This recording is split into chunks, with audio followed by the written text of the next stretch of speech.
Personal sketch, part 1, part 2, and part 3 from the completion testimony of the said believer. Zip your lip and keep your mouth closed. I remember as a kid thinking that this was a double negative, meaning that I could open my mouth and not have to keep my mouth closed. They would call me a smart aleck and told me I was a Mr. Know-It-All.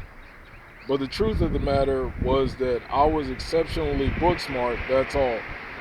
But one day I learned that anger is a major component originating from jealousy, making opposition arise to face my opponent.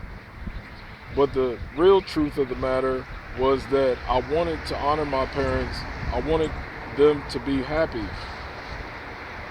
about their only child's accomplishments, which was meant to excite my parents. Of course, they remained conserved and rarely said much to me.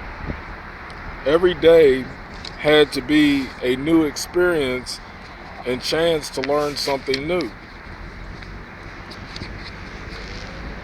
which gave me great determination to give cheer to people like me.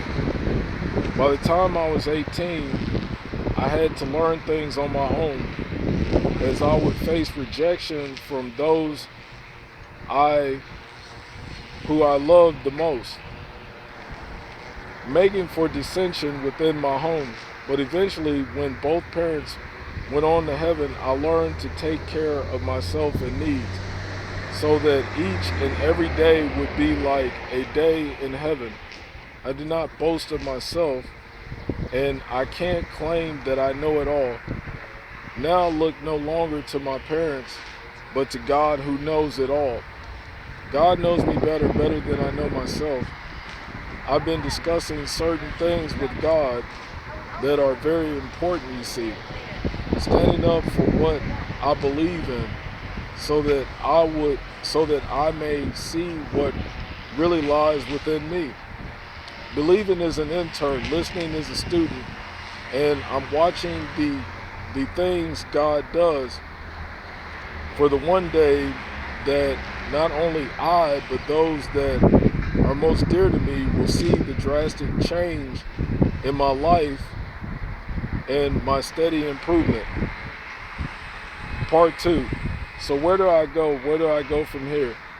And one day when people see me, they may ask, didn't that boy come from around here? But we all know how the story goes. Peers refuse to show much respect. But I should have noticed them talking about me behind my back. Well, I had high self-esteem, so what should I expect? I mean, it's not unheard of, like avalanches on snow-covered mountains. But something unheard of is downhill skiing during an avalanche on a mountain.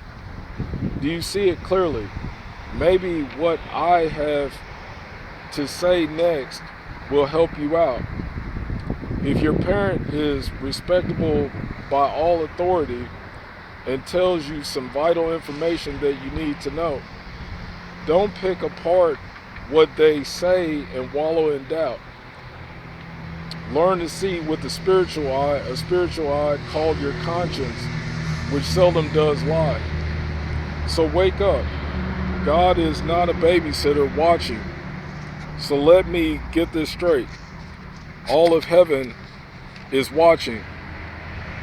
And when I see a person receive salvation, this realistic movie called Life gets better while I continue watching. Part 3. I've found that over the years, it was never really about blood, sweat, and tears. It was more like staring down death with blood, guts, and glory, preparing for a last and final breath. If you say you met your match, then death has got you licked. But as soon as you've made up in your mind that you will get up from each fall, God, who is life, has got death licked. They say there is a thin line between love and hate, but that's an opinion, and everyone has one. Well, this next opinion will set the record straight. See, I believe that there is a thin line between life and death. And each morning we wake up, we've got to believe in something that is more over less. It's to drive the dream and the vision of what we see in ourselves in the split second of a moment. Try to achieve greatness as we see it and not settle for becoming lost in the moment. So stand proudly, because God will buy your life back. Surely it must be worth the cost,